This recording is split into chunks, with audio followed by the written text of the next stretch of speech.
ನಮಸ್ಕಾರ. ನಮ್ಮ ಟಿವಿ ನೋಡ್ತಾ ಇರುವಂಥ ನಮ್ಮೆಲ್ಲ ಪ್ರೀತಿಯ ವೀಕ್ಷಕರಿಗೆ ಹಲೋ ಐಡಿಯಾ ನೇರ ಪ್ರಸಾರ ಕಾರ್ಯಕ್ರಮಕ್ಕೆ ನಿಮಗೆಲ್ಲರಿಗೂ ಆತ್ಮೀಯ ಹಾಗೂ ಪ್ರೀತಿಯ ಸ್ವಾಗತ. ವೀಕ್ಷಕರಿಗೆ ಹಲೋ ಐಡಿಯಾ ನೇರ ಪ್ರಸಾರ ಕಾರ್ಯಕ್ರಮ ಇಂಡಿಯನ್ ಡೆಂಟಲ್ ಅಸೋಸಿಯೇಷನ್ ಪ್ರಸ್ತುತಪಡಿಸ್ತಾ ಇರುವಂಥ ಈ ಒಂದು ನೇರ ಪ್ರಸಾರ ಕಾರ್ಯಕ್ರಮ ಸತತ ಕಳೆದ ಕೆಲವಾರು ತಿಂಗಳುಗಳಿಂದ ಹಲವಾರು ನುರಿತ ವೈದ್ಯರುಗಳು ಇದೇ ಒಂದು ಕಾರ್ಯಕ್ರಮದಲ್ಲಿ ಬಂದು ಸಾಕಷ್ಟು ವಿಚಾರಗಳ ಬಗ್ಗೆ ಈಗಾಗಲೇ ಮಾಹಿತಿಗಳನ್ನು ಕೊಟ್ಟಿದ್ದಾರೆ. ಯಾಕಂತ ಹೇಳಿದರೆ ಆರೋಗ್ಯ ಎಂದಾಕ್ಷಣ ದೇಹದ ನಾವು ಪ್ರಮುಖವಾಗಿ ಆರೋಗ್ಯ ಎಂದಾಕ್ಷಣ ನಮಗೆ ಬರುವಂಥ ಹೃದಯ ಆಗಿರ್ಬೋದು, ಕಿಡ್ನಿ ಆಗಿರ್ಬೋದು ಅಥವಾ ದೇಹದ ಬೇರೆ ಬೇರೆ ಭಾಗಗಳ ಬಗ್ಗೆ ಜಾಸ್ತಿ ನಾವು ಸೂಕ್ಷ್ಮತೆಯನ್ನು ಕೊಡುವಂಥದ್ದು. ಆದರೆ ಹಲ್ಲಿನ ಆರೋಗ್ಯದಿಂದ ಕೂಡ ಒಂದು ವೇಳೆ ಹಲ್ಲಿನ ಆರೋಗ್ಯ ಕೆಟ್ಟರೆ ಅವರ ಒಂದು ಜೀವನಕ್ಕೆ ಸಾಕಷ್ಟು ತೊಂದರೆಗಳುಂಟಾಗುವಂಥದ್ದು, ಹಲವಾರು ಕಾಯಿಲೆಗಳು ಬರುವಂಥದ್ದು, ಸಂಪೂರ್ಣ ಒಂದು ಉತ್ತಮ ಆರೋಗ್ಯದಲ್ಲಿ ಹಲ್ಲಿನ ಪಾತ್ರ ಕೂಡ ಸಾಕಷ್ಟು ಇದೆ ಎನ್ನುವಂಥ ವಿಚಾರದಲ್ಲಿ ಸಾಕಷ್ಟು ಮಹತ್ವಗಳನ್ನು ಕೊಟ್ಟು ಜನರಿಗೆ ಒಂದು ತಿಳುವಳಿಕೆ ಆಗಿರ್ಬೋದು ಅಥವಾ ಹೆಚ್ಚಿನದಾದಂಥ ಮಾಹಿತಿಯನ್ನು ಕೊಡುವಂಥ ಪ್ರಯತ್ನವನ್ನು ಇಂಡಿಯನ್ ಡೆಂಟಲ್ ಅಸೋಸಿಯೇಷನ್ ಮಾಡ್ತಾ ಇದೆ.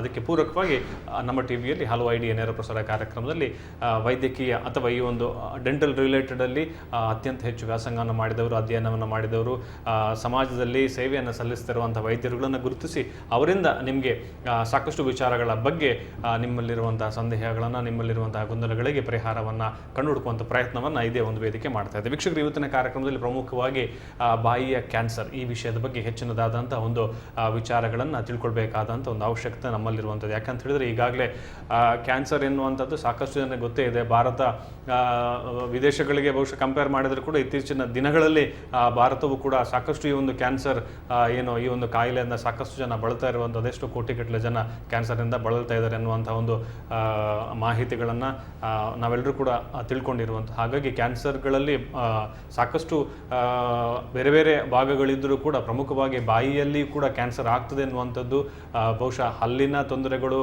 ಉಂಟಾಗಿ ಕ್ರಮೇಣ ಅದನ್ನು ನಾವೆಲ್ಲರೂ ಕೂಡ ಏನೊಂದು ನೆಗ್ಲೆಕ್ಟ್ ಮಾಡಿದರೆ ಮತ್ತೆ ಅದು ಬಹುಶಃ ಕ್ಯಾನ್ಸರ್ ಆಗಿ ಪರಿಣಾಮ ಅದರ ಮೇಲೆ ಬೀರ್ಬೋದೋ ಎನ್ನುವಂಥ ವಿಚಾರಗಳು ಎಲ್ಲ ನಮ್ಮಲ್ಲಿರುವಂಥ ಸಣ್ಣ ಪುಟ್ಟ ಪ್ರಶ್ನೆಗಳಿಗೆ ಅಥವಾ ನಮ್ಮಲ್ಲಿರುವಂಥ ಗೊಂದಲಗಳಿಗೆ ಉತ್ತರವನ್ನು ಕೊಡಲಿಕ್ಕೆ ಡಾಕ್ಟರ್ ಸುಧೀಂದ್ರ ಪ್ರಭು ಅವರು ಇವತ್ತಿನ ಕಾರ್ಯಕ್ರಮದಲ್ಲಿ ನಮ್ಮ ಜೊತೆ ಇದ್ದಾರೆ. ಡಾಕ್ಟರ್ನ ಕಾರ್ಯಕ್ರಮಕ್ಕೆ ಪ್ರೀತಿಯಿಂದ ಸ್ವಾಗತಿಸಿದ್ದೇನೆ. Welcome to the show sir. Thank you. ವೀಕ್ಷಕರೇ, ಡಾಕ್ಟರ್ ಸುಧೀಂದ್ರ ಪ್ರಭು ಅವರು ಸಾಕಷ್ಟು ಈ ಒಂದು ವಿಷಯಗಳಲ್ಲಿ ಅಧ್ಯಯನಗಳನ್ನು ಮಾಡಿದ್ದಾರೆ. ಪ್ರಸ್ತುತ ಪ್ರೊಫೆಸರ್ NAMMA ಡೆಂಟಲ್ ಕಾಲೇಜ್ ಮಂಗಳೂರಿನಲ್ಲಿ ಪ್ರೊಫೆಸರ್ ಆಗಿ ಕೆಲಸವನ್ನು ಮಾಡ್ತಾ ಇದ್ದಾರೆ. ಸಾಕಷ್ಟು ವಿದ್ಯಾರ್ಥಿಗಳಿಗೆ ಈ ಬಗ್ಗೆ ಹೆಚ್ಚಿನದಂಥ ಮಾಹಿತಿಗಳನ್ನು ಆಗಿರ್ಬೋದು, ಹಲವಾರು ಪತ್ರಿಕೆಗಳಲ್ಲಿ, ಹಲವಾರು ಮಾಧ್ಯಮಗಳಲ್ಲಿ ಈ ಬಗ್ಗೆ ಹೆಚ್ಚಿನದಾದಂಥ ಒಂದು ಮಾಹಿತಿಯನ್ನು ಕೊಟ್ಟಿರುವಂತಹ ನುರಿತ ಅನುಭವಿ ವೈದ್ಯರು ಡಾಕ್ಟರ್ ಸುಧೀಂದ್ರ ಪ್ರಭು ಅವರು ಇವತ್ತಿನ ಕಾರ್ಯಕ್ರಮದಲ್ಲಿ ಡಾಕ್ಟರ್ ನಮ್ಮ ಜೊತೆ ಇದ್ದಾರೆ. ಕಾರ್ಯಕ್ರಮವನ್ನು ಮುಂದುವರಿಸ್ತಾ ಇದ್ದಾರೆ. ತಾವು ಕೂಡ ಈ ರಿಲೇಟೆಡ್ ಯಾವುದಾದ್ರು ಪ್ರಶ್ನೆಗಳಿದ್ರೆ 2400 ಹಾಗೂ 2400 ಈ ದೂರವಾಣಿ ಸಂಖ್ಯೆ ಕರೆ ಮಾಡಿ ಪ್ರಶ್ನೆಗಳನ್ನು ಕೇಳಬಹುದು. ಇವತ್ತಿನ ವಿಷಯ ಬಾಯಿಯ ಕ್ಯಾನ್ಸರ್. ಮೊದಲಾಗಿ ಡಾಕ್ಟರ್ ಹತ್ರ ನೇರವಾಗಿ ಸಾಕಷ್ಟು ಪ್ರಶ್ನೆಗಳು ನಮ್ಮಲ್ಲಿರುವಂಥದ್ದು, ಆದರೆ ಅದಕ್ಕಿಂತ ಮುಂಚಿತವಾಗಿ ನೇರವಾಗಿ ನಾನು ವೈದ್ಯರನ್ನ ಕೇಳುವಂಥ ಡಾಕ್ಟರ್, ಬಾಯಿಯ ಕ್ಯಾನ್ಸರ್ ಅಂದರೆ ಏನು ಅನ್ನುವಂಥ ನೇರವಾಗಿ ಹೇಳ್ತಾರೆ. ಈಗ ಬಾಯಿಯಲ್ಲಿ ಹಲ್ಲಿಗೆ ಸಂಬಂಧಪಟ್ಟ ಸುಮಾರು ಹುಣ್ಣುಗಳು ಅಥವಾ ಒಂದು ಕಿವು ತುಂಬಿದ ಚೀಲುಗಳು ಅಥವಾ ಬೇರೆ ಬೇರೆ ರೀತಿಯಾದಂಥ ಊತ ಅಥವಾ ಸ್ವೆಲ್ಲಿಂಗ್ ಬರುವ ಚಾನ್ಸಸ್ ಇರ್ತದೆ. ಅದು ನೀವು ಇಮೇಜ್ ಹಾಕಿದರೆ ಕಾಣಿಸ್ತದೆ ನಿಮಗೆ. ಆ ಇಮೇಜಲ್ಲಿ ನೋಡಿ, ಸುಮಾರು ನಾವು ಬೇರೆ ಬೇರೆ ರೀತಿಯಂತಹ ನೀವು ಸ್ವೆಲ್ಲಿಂಗನ್ನು ನೋಡ್ಬೋದು. ಆದರೆ ಪ್ರತಿಯೊಂದನ್ನು ಕೂಡ ನಾವು ಕ್ಯಾನ್ಸರ್ ಅಂತ ಹೇಳಲಿಕ್ಕಾಗೋದಿಲ್ಲ. ಮೊದಲನೇದಾಗಿ ನೀವು ಮಾಡಬೇಕಾಗಿದ್ದೇನೆಂದರೆ, ಈ ಹಲ್ಲಿನ ವೈದ್ಯರು, ದಂತ ತಜ್ಞರು ಅಂದರೆ ಕೇವಲ ಅವರು ಹಲ್ಲಿಗೆ ಸೀಮಿತಪಟ್ಟದ್ದಲ್ಲ, ಅವರಿಗೆ ಬಾಯಿಯ ಎಲ್ಲ ರೋಗದ ಒಂದು ವಿಶೇಷ ಗುಣಗಳು ಗೊತ್ತಿರ್ತದೆ. ಅವರಿಗೆ ಅದ್ರ ಬಗ್ಗೆ ಹೆಚ್ಚಿನ ಮಾಹಿತಿಯನ್ನು ನಾವು ಕೊಟ್ಟಿರ್ತೇವೆ. ಹಾಗಾಗಿ ನೀವು ಇಂಥ ಸ್ಥಿತಿಯಲ್ಲಿ ನೀವು ಮೊದಲನೇ ಕೆಲಸ ಮಾಡಬೇಕಾಗಿದ್ದೇನೆಂದರೆ, ನೀವು ದಂತವೈದ್ಯರನ್ನು ನೀವು ಸಲಹೆ ತಗೊಳ್ಳಿಕ್ಕೆ ಪ್ರಯತ್ನವನ್ನು ಮಾಡಬೇಕು. ಏನಾಗ್ತದೆ ಅಂದರೆ, ಇದು ಈ ಕಿವಿ ತುಂಬಿದ ಚೀಲ ಅಥವಾ ದಂತ ಕ್ಷಯದಿಂದ ಆಗುವಂತಹ ಸ್ವೆಲ್ಲಿಂಗ್ಗಳು ಅಥವಾ ಬೇರೆ ರೀತಿಯ ಎಲ್ಲದನ್ನು ನಾವು ಪರಿಗಣಿಸಿ ಸಲಹೆಯನ್ನು ಕೊಡ್ತೇವೆ. ಹಾಗಾಗಿ ಈ ಬಾಯಿಯ ಕ್ಯಾನ್ಸರ್ ಅಂದರೆ ಬೇರೆ ಬೇರೆ ರೀತಿಯ ಗಡ್ಡೆಗಳು ಬಾಯಲ್ಲಿ ಆಗುವ ಒಂದು ಚಾನ್ಸಸ್ ಇರುತ್ತೆ. ಅದು ಹಲ್ಲಿನ ಕ್ಷಯದಿಂದ ಇರ್ಬೋದು, ಅಥವಾ ಒಸಡಿನ ಪ್ರಾಬ್ಲಮಿಂದ ಇರ್ಬೋದು, ಅಥವಾ ನಮ್ಮ ಬಾಯಲ್ಲಿ ಲಾಲಾರಸವನ್ನು ಒಂದು ಸೂಸುವಂಥ ಗ್ರಂಥಿಗಳ ಅದು ಕೂಡ ಸ್ವೆಲ್ಲಿಂಗ್ ಆಗುವ ಒಂದು ಚಾನ್ಸಸ್ ಇರ್ತದೆ. ಅದು ಕೂಡ ಒಂದು ರೀತಿ ಕ್ಯಾನ್ಸರ್ ಆಗಿ ಪರಿಗಣಿಸ್ಬೋದು. ಆದರೆ ಇದೆಲ್ಲ ಅಪರೂಪ. ಆದರೆ ಸಾಮಾನ್ಯವಾಗಿ ನಾವು ಪ್ರತಿನಿತ್ಯ ನೋಡುವಂತಹ ಕ್ಯಾನ್ಸರ್, ಬಾಯಿಗೆ ಸಂಬಂಧಪಟ್ಟ ಕ್ಯಾನ್ಸರಲ್ಲಿ ನಮ್ಮ ಈ ಬಾಯಿಯ ಒಳಪದರ ಅಂದರೆ ಓರಲ್ ಮ್ಯೂಕೋಸಾ ಅಂತೀವಿ, ಇದು ತಂಬಾಕಿನಿಂದ ನಾವು ಒಂದು ದುಶ್ಚಟದಿಂದ ಆಗುವಂಥ ಕ್ಯಾನ್ಸರ್ 99% ನಾವು ನೋಡುವ ಕ್ಯಾನ್ಸರ್ಗಳಲ್ಲಿ ಅದನ್ನು ನಾವು ಓರಲ್ ಸ್ಕ್ವಾಮಸ್ ಸೆಲ್ ಕಾರ್ಸಿನೋಮಾ ಅಂತೇವೆ. ಅದು ಬಹಳ ಕಾಮನ್ ಇರ್ತದೆ. ಅದು ತಂಬಾಕಿನಿಂದನೇ ಮೋಸ್ಟ್ ಆಫ್ ದ ಟೈಮ್ ತಂಬಾಕಿನಿಂದನೇ ಅಂತ ಆಗುವಂಥ ಒಂದು ತೊಂದರೆ. ಅದಲ್ಲದೆ ಕೆಲವು ಸಲ ನಾವು ಈ ಕಂದು ಬಣ್ಣದ ಮಚ್ಚೆಗಳನ್ನು ಬಾಯಿಯೊಳಗಿದ್ರೆ ಅದಕ್ಕೂ ನಾವು ಗಮನ ಕೊಡಬೇಕಾಗ್ತದೆ. ಈ ಕಂದು ಬಣ್ಣದ ಮಚ್ಚೆಯನ್ನು ನೀವು ನೋಡ್ಬೋದು. ಕೆಲವು ಬಾರಿ ಅದು ಬಲಭಾಗದಲ್ಲಿ ನೀವು ನೋಡಿದ್ರೆ ಕೆಲವು ಭಾಗದಲ್ಲಿ ಆ ಕಂದು ಬಣ್ಣದ ಮಚ್ಚೆ ಕ್ಯಾನ್ಸರ್ ಆಗಿ ಪರಿವರ್ತನೆ ಆಗಿ ಅದು ದೊಡ್ಡ ರೀತಿಯಲ್ಲಿ ನಿಮಗೆ ತೊಂದರೆಯನ್ನು ಕೊಡ್ಬೋದು. ಆದರೆ ಸಣ್ಣ ಒಂದು ಈ ಟ್ಯೂಮರ್, ಬೆನೈನ್ ಟ್ಯೂಮರ್ ಅಂತೇವೆ ನಾವು, ಅದು ಮಾರಣಾಂತಿಕ ಅಲ್ಲ. ಬರೀ ಒಂದು ಗಂಟಿನ ರೀತಿಯಲ್ಲಿ ಬಾಯಿಯಲ್ಲಿ ಯಾವುದೇ ಭಾಗದಲ್ಲಿ ಅದು ವ್ಯಕ್ತವಾಗ್ಬೋದು. ಅದನ್ನು ಈ ಮುಖ ಮತ್ತು ಬಾಯಿಯ ಶಸ್ತ್ರಚಿಕಿತ್ಸಾ ತಜ್ಞರು ಆ ಗಂಟುಗಳನ್ನು ತೆಗೆದ್ರೆ ಅದು ಏನು ತೊಂದರೆ ಆಗೋದಿಲ್ಲ. ಆದರೆ ಕ್ಯಾನ್ಸರನ್ನು ನಾವು ಹೇಗೆ ಡಿಫ್ರೆನ್ಸಿಯೇಟ್ ಮಾಡ್ತೇವೆ ಅಂದರೆ, ಈ ಕ್ಯಾನ್ಸರ್ ಆದರೆ ಅದು ದೇಹದ ಇತರ ಭಾಗಗಳಿಗೆ ಹರಡುತ್ತದೆ. ಅದು ಹರಡಿ ಅದರಿಂದ ಮರಣ ಹೊಂದುವ ಸಾಧ್ಯತೆ ಇರುತ್ತೆ. ಈಗ ನೋಡಿ, ನೀವು ಅದು ಒಂದು ಕಾಲಿಫ್ಲವರ್ ಲೈಕ್ ಗ್ರೋತ್ ಅಂತೇವೆ, ಅದು ವೆರುಕಸ್ ಕಾರ್ಸಿನೋಮಾ ಅಂತೇವೆ ನಾವು. ಅದೊಂದು ರೀತಿ ಅದು ಕೂಡ ಒಂದು ರೀತಿಯ ಕ್ಯಾನ್ಸರ್ ಆಗ್ತದೆ. ಸೊ ಈ ಕ್ಯಾನ್ಸರ್ಗಳೇನಾಗ್ತದೆ, ಬೇರೆ ಬೇರೆ ಭಾಗದಲ್ಲಿ ಹೋಗೋದ್ರಿಂದ ಅದರಿಂದ ಜೀವಕ್ಕೆ ನಮಗೆ ಅಪಾಯವಾಗುವಂಥ ಚಾನ್ಸಸ್ ಇರ್ತದೆ. ಹಾಗೆ ಮೊದಲನೇ ಕೆಲಸ ಮಾಡಬೇಕಾಗಿತ್ತು, ನೀವು ಯಾವುದೇ ರೀತಿಯಂಥ ಬಾಯಿಯ ರೋಗಗಳಲ್ಲಿ ಹುಣ್ಣು ಇದ್ದರೆ ನೀವು ಮೊದಲನೇದಾಗಿ ಮಾಡೋದು, ನೀವು ದಂತವೈದ್ಯರನ್ನ ಹೋಗಿ ಅವರ ಸಲಹೆ ತಗೊಳ್ಬೇಕು. ಅದು ನಿಜವಾಗ್ಲೂ ಕ್ಯಾನ್ಸರ್ ಆಗಿದ್ರೆ ಅದನ್ನು ಅವರು ಬೇರೆ ರೀತಿಯ ಒಂದು ಅದಕ್ಕೆ ವ್ಯವಸ್ಥೆ ಮಾಡುವ ಒಂದು ನಿಮ್ಮ ಗಮನಕ್ಕೆ ತರ್ತಾರೆ. ಅಂದರೆ ಡಾಕ್ಟರ್ ನೇರವಾಗಿ ಹೇಳುವಂಥದ್ದು ಏನು ತಿಳಿದ್ರೆ, ಏನೇ ಸಮಸ್ಯೆ ಇದ್ರೂ ಅದನ್ನು ಚಿಕ್ಕದಾಗಿ ಏನಾದರೂ ಲಕ್ಷಣಗಳು ಕಂಡು ಬಂದರೆ ದಯವಿಟ್ಟು ಡಾಕ್ಟ್ರಲ್ಲಿ ಹೋಗಿ, ದಂತವೈದ್ಯರಲ್ಲಿ ಮೊದಲನೇ ಅದು ಹೋಗಿ. ಬಾಯಿಗೆ ಸಂಬಂಧಪಟ್ಟ ಏನೇ ವಿಷಯ ಇರಲಿ, ದಂತವೈದ್ಯರಂದ್ರೆ ಹಲ್ಲಿನ ವೈದ್ಯರು ಮಾತ್ರ ಅಲ್ಲ, ಬಾಯಿಯ ಎಲ್ಲ ರೋಗಗಳ ಬಗ್ಗೆ. ಅಂದರೆ ನಿಮಗೆ ಹೇಳಬೇಕಂದ್ರೆ oral manifestation of systemic disorder ಅಂತ ಪ್ರತಿಯೊಂದು ರೋಗ ಬಾಯಿಯಲ್ಲಿ ಒಂದಲ್ಲ ಒಂದು ರೀತಿಯ ಸಿಂಪ್ಟಮ್ ಅಲ್ಲಿ ಅದು ವ್ಯಕ್ತಗೊಳ್ತದೆ. ಈ ದಂತವೈದ್ಯರಿಗೆ ಅದರ ಬಗ್ಗೆ ಗೊತ್ತಿರ್ತದೆ. ದಂತವೈದ್ಯರು ನಿಮಗೆ ಅಪ್ರಾಪ್ತ ಒಂದು ಸಲಹೆಯನ್ನು ಕೊಡಲಿಕ್ಕೆ ನಿಶ್ಚಯ ಮಾಡ್ತಾರೆ. ಓಕೆ ಡಾಕ್ಟರ್, ಹಾಗೆ ಈಗ ಬಾಯಿಯ ಕ್ಯಾನ್ಸರ್ಗೆ ಬಹುಶಃ ಬೇರೆ ಬೇರೆ ರೋಗಗಳು ಬರಲಿಕ್ಕೆ ನಾನಾ ಕಾರಣಗಳಿರುವಂಥದ್ದು. ಬಹುಶಃ ಈ ಬಾಯಿಯ ಕ್ಯಾನ್ಸರ್ ಬರಲಿಕ್ಕೆ ಕಾರಣಗಳೇನು ಡಾಕ್ಟರ್, ಏನು ಹೇಳ್ತಾರೆ? ಸುಮಾರಾಗಿ ನಾನು ಹೇಳಿದಾಗೆ 100ಕ್ಕೆ 99 ಭಾಗದಲ್ಲಿ ಬಾಯಿಯ ಕ್ಯಾನ್ಸರ್ ಆಗುವುದು ತಂಬಾಕಿನ ಒಂದು ದುಶ್ಚಟದಿಂದ.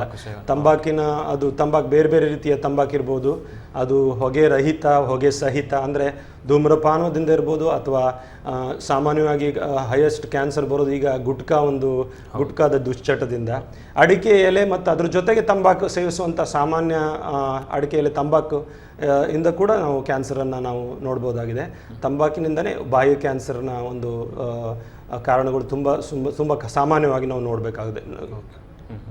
ವೀಕ್ಷಕರು, ತಾವಲ್ಲಿ ನೋಡ್ತಾ ಇದ್ದಾರೆ, ಬಹುಮುಖ್ಯವಾಗಿ ಡಾಕ್ಟರ್ಗಳು ಹೇಳ್ತಾ ಇರುವಂಥದ್ದು, ಸರಿಸುಮಾರು ಇರುವಂಥ ಎಲ್ಲ ಕ್ಯಾನ್ಸರ್ಗಳಲ್ಲಿ 99 ಭಾಗದಷ್ಟು ಈ ಪಾನ್ ಮಸಾಲಗಳಾಗಿರ್ಬೋದು ಅಥವಾ ಸಿಗರೇಟ್, ಬೀಡಿ ಇವುಗಳ ಸೇವನೆಯಿಂದ ಬರ್ತಾ ಇದ್ದಾರೆ. ಏನಾಗ್ತದೆ ಅಂದರೆ, ಗುಟ್ಕಾ ನೀವು ನೋಡ್ಬೋದು, ನೆಕ್ಸ್ಟ್ ಇಮೇಜಲ್ಲಿ ತೋರಿಸ್ಬೋದು. ಗುಟ್ಕಾ ಇದೆ ನೋಡಿ, ಗುಟ್ಕಾದಲ್ಲಿ ನೆಕ್ಸ್ಟ್ ಇನ್ನೊಂದು ಇಮೇಜ್ ಇದೆ ನೋಡಿ.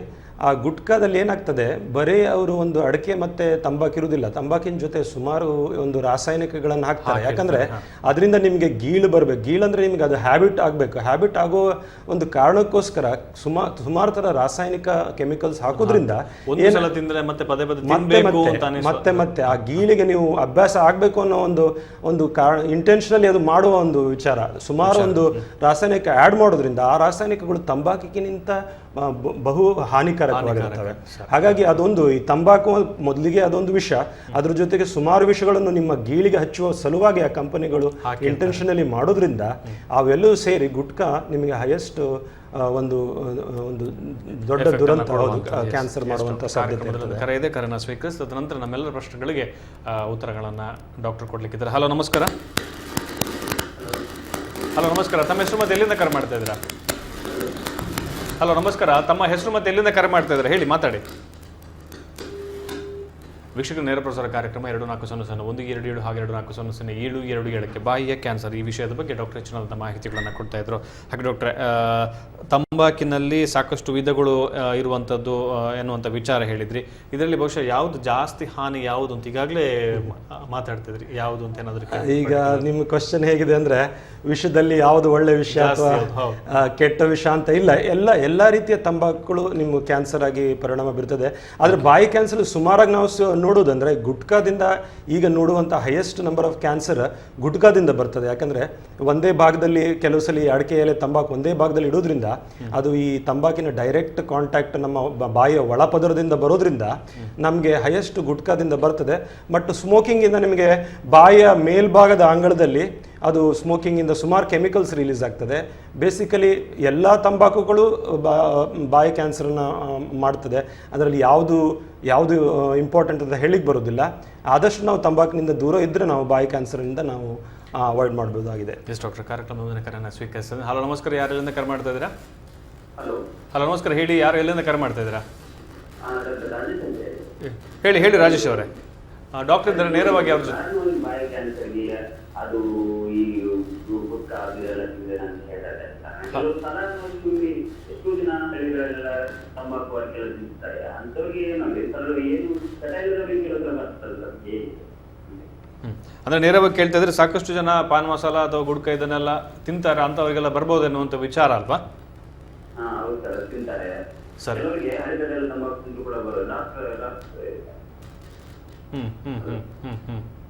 ಓಕೆ ಸರ್, ನಿಮ್ಮ ಪ್ರಶ್ನೆಗೆ ಉತ್ತರಗಳನ್ನು ಕೊಡ್ತಾರೆ. ಸಾಕಷ್ಟು ಜನ ತಂಬಾಕು ಈ ಹಳ್ಳಿ ಭಾಗದಲ್ಲಿ ನೋಡ್ಲಿಕ್ಕೆ ಹೋದ್ರೆ ಸಾಕಷ್ಟು ಜನ ಗುಡ್ಕ ಆಗಿರ್ಬೋದು, ಪಾನ್ ಮಸಾಲ ಆಗಿ ಇವುಗಳನ್ನು ಸೇವನೆ ಮಾಡ್ತಾರೆ. ಬಹುಶಃ ಅಂಥವರಿಗೆಲ್ಲ ಬರ್ಬೋದಾ ಅಥವಾ ಕ್ರಮೇಣ ಅದು ಜಾಸ್ತಿ ಆದಾಗೆ ಏನು ಹೇಳ್ತೀವಿ? ಈಗ ಅದು ಒಬ್ಬ ಮನುಷ್ಯನಿಂದ ಇನ್ನೊಬ್ಬ ಮನುಷ್ಯನಿಗೆ ಅದು ಬೇರೆ ಬೇರೆ ರೀತಿಯ ಪರಿಣಾಮ ಬೀರ್ತದೆ. ಕೆಲವರು 10 ವರ್ಷ 20 ವರ್ಷಗಳೇ ಈ ದುಶ್ಚಟವನ್ನು ದಿಂದ ಇರ್ತಾರೆ, ಅವರಿಗೇನು ತೊಂದರೆ ಆಗೋದಿಲ್ಲ.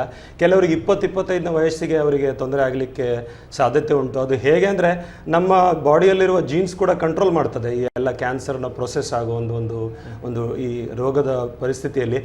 ತಿನ್ನುವ ಎಲ್ಲರಿಗೂ ಬರದೇ ಇರ್ಬೋದು, ತಿಂದು 1-2 ವರ್ಷದಲ್ಲಿ ಕೆಲವೇ ಜನಗಳಿಗೆ ಬಂದು ಅವರು ಸಾವನ್ನು ಅಪ್ಬೋದು. ಅದು ಒಬ್ಬ ಮನುಷ್ಯನಿಂದ ಇನ್ನೊಬ್ಬ ಮನುಷ್ಯನಿಗೆ ಅದು ಬೇರೆ ಬೇರೆ ರೀತಿಯಾಗಿ ಅದು ಪರಿಣಾಮ ಬೀರ್ತದೆ. ಸೊ ಸಣ್ಣ ವಯಸ್ಸಿನಲ್ಲೇ ಕೆಲವರು ಇದರಿಂದ ಮರಣ ಹೊಂದುವ ಸಾಧ್ಯತೆ ಇರ್ತದೆ. ಸೊ ಹಾಗಾಗಿ ಒಂದಲ್ಲ ಒಂದಿನ ಅದರಿಂದ ಪರಿಣಾಮ ಬೀರೋದಂತೂ ಖಂಡಿತ.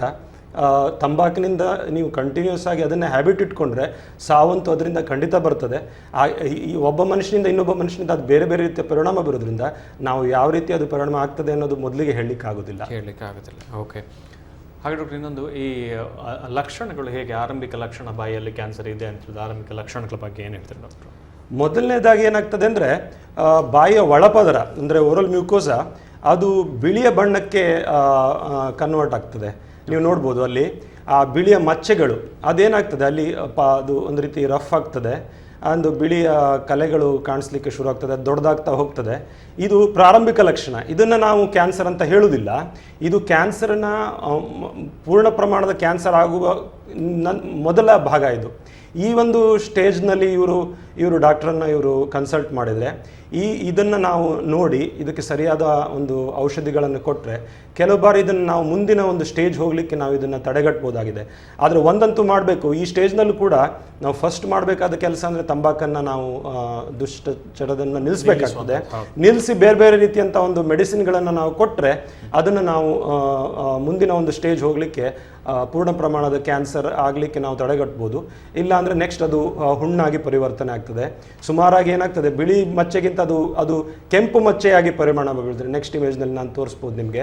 ಅಲ್ಲಿ ನೋಡಿ, ಅಲ್ಲಿ ಕೆಲವು ಭಾಗ ಅಲ್ಲಿ ಬಿಳಿ ಇದೆ, ಅದು ಕೆಲವು ಭಾಗದಲ್ಲಿ ಅದು ಕೆಂಪು ಆಗ್ತಾ ಇದೆ. ಕೆಂಪು ಒಂದು ಮಚ್ಚೆ, ಅದು ಕೆಂಪು ಒಂದು ಕಲರ್, ಅದು ಒಂದು ಅಪಾಯದ ಒಂದು ಲಕ್ಷಣ.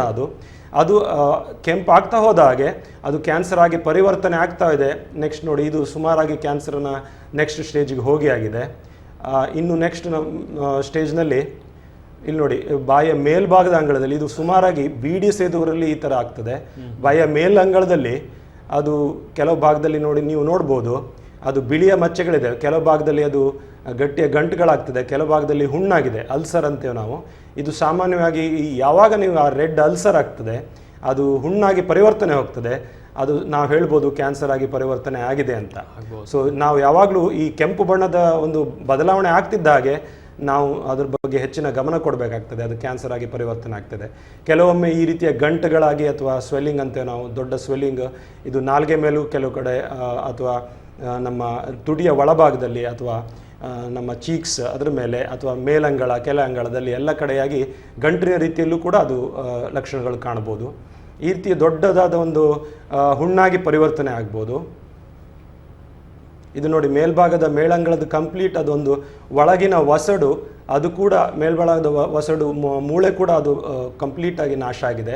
ಈ ರೀತಿ ದವಡೆಯ ಮೂಳೆ ಕೂಡ ನಾಶ ಮಾಡುವಂಥ ಒಂದು ಚಾನ್ಸಸ್ ಈ ಕ್ಯಾನ್ಸರ್ ಸೆಲ್ಸ್ಗಿರ್ತದೆ. ಕೆಲವು ಸಮಯದಲ್ಲಿ ನಾವು ಕ್ಯಾನ್ಸರ್ ಟ್ರೀಟ್ಮೆಂಟಲ್ಲಿ ಆ ಪೂರ್ತಿ ದವಡೆಯನ್ನು ಮೇಲ್ಭಾಗದ ಅಂಗಳ ಅಥವಾ ದವಡೆಯನ್ನು ಪೂರ್ತಿಯಾಗಿ ತೆಗಿಬೇಕಾಗ್ತದೆ. ಇಲ್ಲಾಂದರೆ ಅದು ಈ ಕ್ಯಾನ್ಸರ್ನ ಈ ಒಂದು ಜೀವಕೋಶಗಳು ಬೇರೆ ಬೇರೆ ಹೌದು ದೇಹದ ಬೇರೆ ಬೇರೆ ಭಾಗಕ್ಕೆ ಅದು ಹರಡುವ ಒಂದು ಸಾಧ್ಯತೆ ಇರ್ತದೆ. ಎಸ್ ವೀಕ್ಷಕರೇ, ಡಾಕ್ಟರ್ ಮಾತಾಡಿದ ಇಷ್ಟು ತನಕ ಬಾಯಿಯ ಕ್ಯಾನ್ಸರ್ ಈ ವಿಷಯದ ಬಗ್ಗೆ ಸಾಕಷ್ಟು ಪ್ರಶ್ನೆಗಳನ್ನು ಕೂಡ ಬಾಕಿ ಇರುವಂಥದ್ದು. ವೀಕ್ಷಕರು ತಾವು ಕೂಡ ನೇರ ಪ್ರಸಾರ ಕಾರ್ಯಕ್ರಮದಲ್ಲಿ ಪ್ರಶ್ನೆಗಳನ್ನು ಡಾಕ್ಟರ್ ಹತ್ರ ನೇರವಾಗಿ ಕೇಳ್ಬೋದು. ಬಹುಶಃ ಇದೆಲ್ಲದಕ್ಕೂ ಕಾರಣ ಏನು ತಾವುಗಳು ಮಾಡ್ತಾ ಇರುವಂಥ ಒಂದು ಬೀಡಿ ಸಿಗರೇಟ್ ಅಥವಾ ಪಾನ್ ಮಸಾಲ ಏನಿದೆ, ಸೊ ಇದರ ಸೇವನೆಯಿಂದ ಅತ್ಯಧಿಕವಾಗಿ ಬರುವಂಥ ಚಾನ್ಸಸ್ ಜಾಸ್ತಿ ಇದೆ ಅನ್ನುವಂಥ ವಿಚಾರ. ಬಹುಶಃ ಇದೊಂದು ಆಘಾತಕಾರಿ ವಿಚಾರ ಅಂತ ಹೇಳ್ಬೋದು. ಇದೆಲ್ಲರೂ ಕೂಡ ತಿಳಿದಿದ್ದರೂ ಕೂಡ ಸಾಕಷ್ಟು ಜನ ಮತ್ತೆ ಮತ್ತೆ ಅದರ ಒಂದು ಚಟಕ್ಕೆ ಬಲಿಯಾಗಿ ಸೇವನೆಯನ್ನು ಮಾಡ್ತಾ ಇರುವಂಥ ವಿಷಯ, ಇದು ಕೂಡ ಒಂದು ಆಘಾತಕರ ವಿಷಯ. ವೀಕ್ಷಕರು, ಇನ್ನಷ್ಟು ವಿಚಾರಗಳನ್ನು ಡಾಕ್ಟರ್ ಹತ್ರ ಕೇಳಲಿಕ್ಕೆ ಒಂದು ಸಣ್ಣ ವಿರಾಮದ ನಂತರ ನಿಮ್ಮೆಲ್ಲರ ಪ್ರಶ್ನೆಗಳಿಗೆ ಡಾಕ್ಟರ್ ಉತ್ತರವನ್ನು ನೀಡ್ತಾರೆ.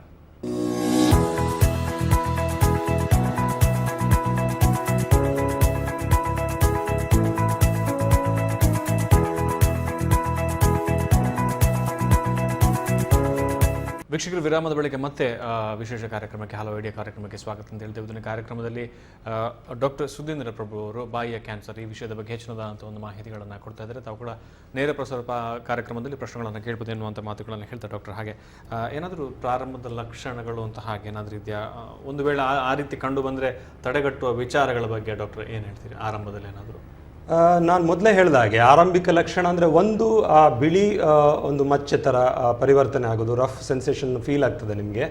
ಅದು ಮತ್ತು ಕೆಲವು ಜನರಲ್ಲಿ ಅದಕ್ಕೆ ನಾವು ಲ್ಯೂಕೋಪ್ಲೇಕೆ ಅಂತೀವಿ. ಕೆಲವು ಜನರಲ್ಲಿ ಈಗ ಈ ಗುಟ್ಕಾ ಹಾಕುವ ಎಸ್ಪೆಷಲಿ ಗುಟ್ಕಾ ಹ್ಯಾಬಿಟ್ ಇರುವಂಥವರಿಗೆ ಬಾಯಿ ಓಪನ್ ಮಾಡೋದು ಸ್ವಲ್ಪ ಕಷ್ಟ ಆಗ್ತದೆ, ಬಾಯಿ ತೆರೆಯುವುದು.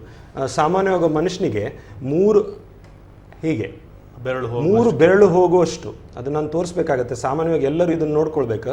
ಈ ಗುಟ್ಕಾ ಹ್ಯಾಬಿಟ್ ಇರೋ 3 ಬೆರಳು ಹೋಗುವಷ್ಟು ಬಾಯನ್ನು ನಾವು ತೆರೆಯುವಂಥ ಒಂದು ಸಾಧ್ಯತೆ ಇರ್ತದೆ. ಆದರೆ ಈ ಗುಟ್ಕಾ ಅಭ್ಯಾಸದಿಂದ ಏನಾಗ್ತದೆ, ಪ್ರತಿದಿನಕ್ಕೂ ಒಂದು ತೆರೆಯೋ ಒಂದು ಇದು ಅಭ್ಯಾಸ ಕ್ಷೀಣಿಸ್ತಾ ಹೋಗ್ತದೆ. ಕೆಲವು ಸಲ ಅವ್ರ ಬಾಯಿ ತೆಗೆಯೋಕ್ಕೆ ಆಗೋದಿಲ್ಲ. ಹಾಗಾಗಿ ಕೆಲವು ಸಲ ಅವರಿಗೆ ಒಳಪದರದಿಂದ ಈ ಕೆಂಪು ಒಂದು ಬದಲಾವಣೆ ಆಗೋದ್ರಿಂದ ಬಾಯಿಯ ಉರಿ ಬರ್ತದೆ. ಸೊ ಇದೆಲ್ಲ ಆಗೋದ್ರಿಂದ ಅವ್ರಿಗೆ ಗೊತ್ತಾಗ್ತದೆ ಏನೋ ಸ್ವಲ್ಪ ತೊಂದರೆ ಇದೆ ಅಂತೇಳಿ. ಈ ಕ್ಷಣದಲ್ಲಿ ಅವರೇನಾದರೂ ದಂತವೈದ್ಯರನ್ನ ನುರಿತದ ತಜ್ಞರನ್ನು ಅವರೇನಾದರೂ ಭೇಟಿಯಾದರೆ ಅವರು ಅದಕ್ಕೆ ಬೇಕಾದಂತಹ ಬೇರೆ ಬೇರೆ ರೀತಿಯ ಒಂದು ಮೆಡಿಸಿನನ್ನು ಕೊಡ್ಬೋದು. ಈ ಸ್ಟೇಜ್ನಲ್ಲಿ ಈ ಆ್ಯಂಟಿ ಆಕ್ಸಿಡೆಂಟ್ ಅಂತೇಳಿ ಬೇರೆ ಬೇರೆಯಾದಂತಹ ಔಷಧಿಗಳನ್ನು ಮೆಡಿಸಿನನ್ನು ಕೊಟ್ಟರೆ ಅದನ್ನು ನಾವು ಮತ್ತೆ ಆ ಬಿಳಿ ಪದರ ಹೋಗುವ ಹಾಗೆ ಮತ್ತು ಕ್ಯಾನ್ಸರ್ ಮುಂದಿನ ಒಂದು ಪೂರ್ಣ ಪ್ರಮಾಣದ ಕ್ಯಾನ್ಸರ್ ಆಗಿ ಅದು ಕನ್ವರ್ಟ್ ಆಗದೆ ಇರೋ ಹಾಗೆ ನಾವು ನೋಡ್ಕೋಬೋದು. ಈ ಮೆಡಿಸಿನಿಂದ ಕನ್ವರ್ಟ್ ಮಾಡ್ಬೋದು. ಆದರೆ ಒಂದಂತೂ ಖಂಡಿತ, ಈ ಮೆಡಿಸಿನ್ ಶುರು ಮಾಡುವ ಮೊದಲು ತಂಬಾಕಿನಿಂದ ಅವರು ದೂರ ಆಗಬೇಕು. ತಂಬಾಕನ್ನು ಮೊದಲು ನಿಲ್ಲಿಸಬೇಕು.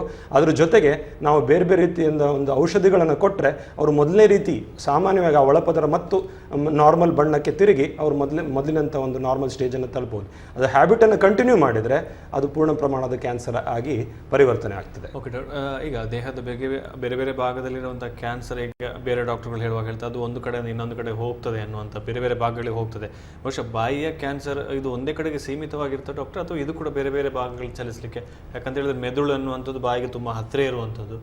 ಸೊ ಏನು ಹೇಳ್ತೀರಿ ಡಾಕ್ಟರ್? ಈಗ ನೋಡಿ, ಕ್ಯಾನ್ಸರ್ ನಾನು ಹೇಳಿದೆ ಮೊದಲಿನ ನಿಮ್ಮ ಪ್ರಶ್ನೆಗೆ ಹೇಳಿದೆ, ಕ್ಯಾನ್ಸರ್ ಮತ್ತು ಬೇರೆ ಗಡ್ಡೆಗಳಿಗಿರುವಂಥ ಒಂದು ಡಿಫರೆನ್ಸ್ ಏನಂದರೆ, ಕ್ಯಾನ್ಸರ್ ಭಾಳ ಬೇಗ ಬೇರೆ ಬೇರೆ ದೇಹದ ಭಾಗಗಳಿಗೆ ಹೋಗ್ತದೆ. ಹಾಗಾಗಿ ಕ್ಯಾನ್ಸರಿಂದ ಜೀವಕ್ಕೆ ಮರಣಕ್ಕೆ ಹೊಂದೋದು ಮೇನ್ ರೀಸನ್ನೇ ಅದು ಮೆಟಾಸ್ಟಾಸಿಸ್ ಅಂತೀವಿ ನಾವು. ಅದು ಬೇರೆ ಬೇರೆ ಜೀವದ ಮೇನ್ ಆರ್ಗನ್ಸಿಗೆ ಹೋಗ್ತದೆ. ಈಗ ಲಿವರ್, ಲಂಗ್ಸ್, ಕಿಡ್ನಿ, ಈ ಮೇಜರ್ ಆರ್ಗನ್ಸಿಗೆ ಅದು ಸ್ಪ್ರೆಡ್ ಆಗೋದ್ರಿಂದ, ಹರಡೋದ್ರಿಂದ ಸಾಮಾನ್ಯವಾಗಿ ಮರಣ ಆಗ್ತದೆ. ಈಗ ಬಾಯಿ ಕ್ಯಾನ್ಸರ್ ಕೂಡ ಅದು ಸ್ಪ್ರೆಡ್ ಆಗ್ತದೆ. ಮೊದಲನೇದಾಗ ಸ್ಪ್ರೆಡ್ ಆಗೋದು ಬಾಯಿಯ ಯಾವುದೇ ಭಾಗ ಇರಲಿ, ಅದು ನಿಮ್ಮ ತುಟಿ ಇರ್ಬೋದು, ಅಥವಾ ನಿಮ್ಮ ಒಂದು ನಾಲಿಗೆ, ಅಥವಾ ಮೇಳಂಗಳ, ಅಥವಾ ನಮ್ಮ ಚೀಕ್ಸ್, ಯಾವುದೇ ಭಾಗದ ಕ್ಯಾನ್ಸರ್ ಮೊದಲನೇದಾಗೋದು ಸ್ಪ್ರೆಡ್ ಆಗೋದಂಥದ್ದು ನಮ್ಮ ಕತ್ತಿನ ಭಾಗಕ್ಕೆ. ಇಲ್ಲಿ ಲಿಂಫ್ ನೋಡ್ಸ್ ಅಂತೇವೆ. ಲಿಂಫ್ ನೋಡ್ಸ್ ಅಂದರೆ ರಕ್ಷಣಾ ಗ್ರಂಥಿಗಳದು. ಸಾಮಾನ್ಯವಾಗಿ ಅದು ದೇಹದ ರಕ್ಷಣೆಗೆ ಇರುವಂತಹ ಗ್ರಂಥಿಗಳು. ಅದರಲ್ಲಿ ಹೋಗಿ ಈ ಕ್ಯಾನ್ಸರ್ ಸೆಲ್ಸ್ ಮೊದಲನೇದಾಗ ಹೋಗಿ ಆ ರಕ್ಷಣಾ ಗ್ರಂಥಿಗಳನ್ನು ನಾಶ ಮಾಡ್ತದೆ.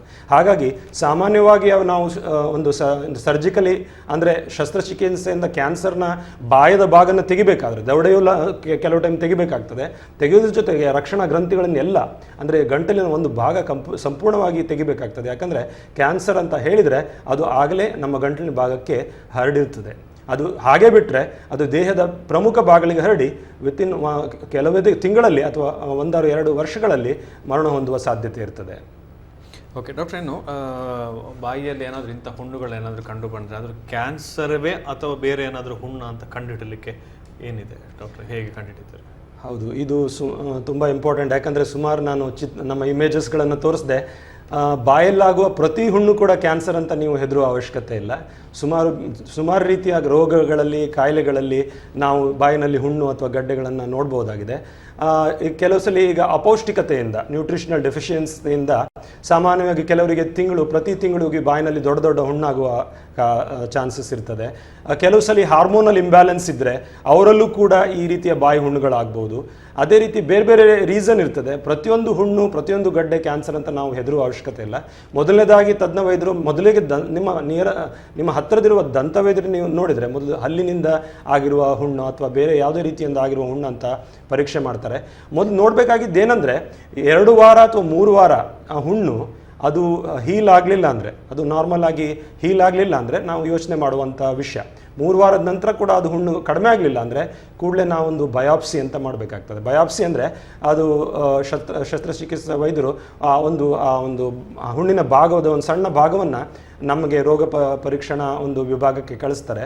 ಮೈಕ್ರೋಸ್ಕೋಪ್ನಲ್ಲಿ ಯಾವ ರೀತಿಯ ಜೀವಕೋಶಗಳಿವೆ, ಆ ಜೀವಕೋಶಗಳು ಕ್ಯಾನ್ಸರ್ ಆಗಿ ಪರಿವರ್ತನೆ ಹೊಂದಿದೆಯೋ ಇಲ್ಲವೋ ಅನ್ನೋದನ್ನು ನಾವು ಗಮನಿಸಿ ನಾವು ಡಯಾಗ್ನೋಸಿಸ್ ಅಂದರೆ ರೋಗ ಪತ್ತೆ ಒಂದು ಮಾಡಿ ಅದನ್ನು ನಾವು ಹೇಳ್ತೇವೆ. ಕನ್ಫರ್ಮೇಟರಿ ಡಯಾಗ್ನೋಸಿಸ್ ಆಗೋ ತನಕ ನಾವು ಕ್ಯಾನ್ಸರ್ ಅಂತ ಹೆದರುವ ಅವಶ್ಯಕತೆ ಇಲ್ಲ.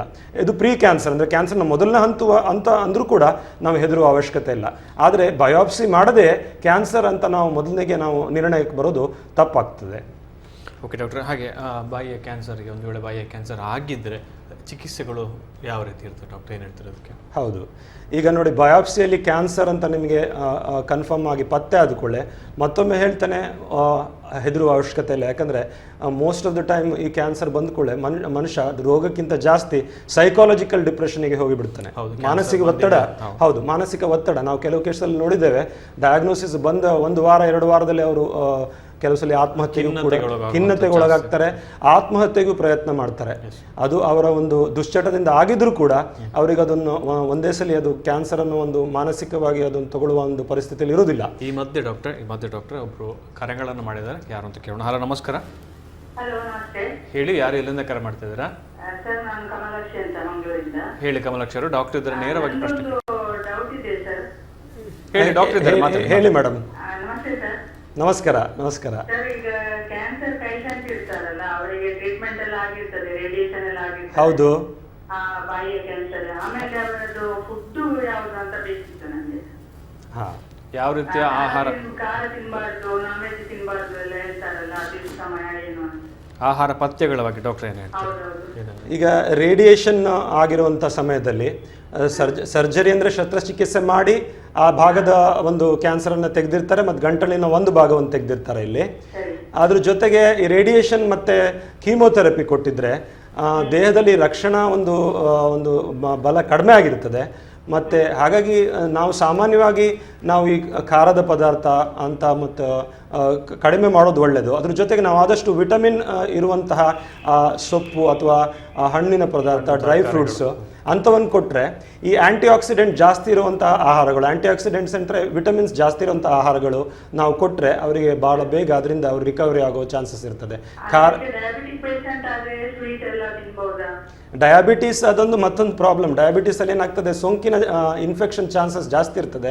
ಮೊದಲಿಗೆ ಡಯಾಬಿಟೀಸಿಂದ ಅವರಿಗೆ ಸೋಂಕಾಗುವ ಚಾನ್ಸ್ ಇರ್ತದೆ. ಕೀಮೋಥೆರಪಿ ಕೊಟ್ಟಾಗ ಮತ್ತೆ ದೇಹದ ಒಂದು ರಕ್ಷಣಾ ಒಂದು ಸೆಲ್ಸ್ಗಳು ಕೂಡ ವೀಕ್ ಆಗಿರ್ತದೆ.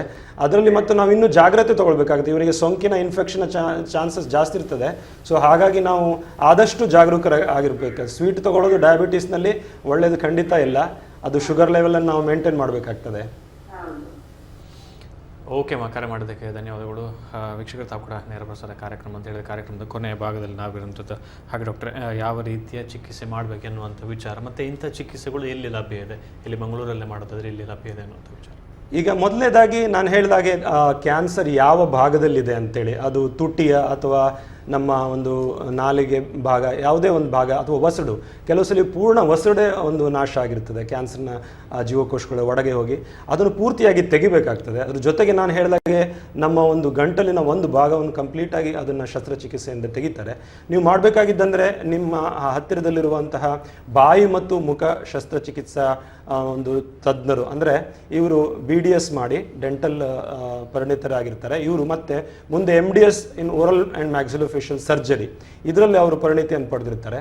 ಇದು ಸಾಮಾನ್ಯವಾಗಿ ಎಲ್ಲ ಒಂದು ಡೆಂಟಲ್ ಕಾಲೇಜ್ಗಳಲ್ಲಿ, ಈಗ ನಮ್ಮ ಎನಪೋಯ ಡೆಂಟಲ್ ಕಾಲೇಜ್ನಲ್ಲಿ ನಮ್ಮ ಪ್ರಾಂಶುಪಾಲರೇ ಡಾಕ್ಟರ್ BH ಶ್ರೀಪತಿರಾವ್ ಸರ್ ಅವರು ಕೂಡ ಈ ಬಾಯಿ ಮತ್ತು ಮುಖ ಶಸ್ತ್ರಚಿಕಿತ್ಸಾ ತಜ್ಞರು, ಅವರೇ ಆ ವಿಭಾಗದ ಮುಖ್ಯಸ್ಥರಾಗಿದ್ದಾರೆ. ನಮ್ಮಲ್ಲಿ ಒಳ್ಳೆಯ ಒಂದು ಸೌಲಭ್ಯ ಇದೆ.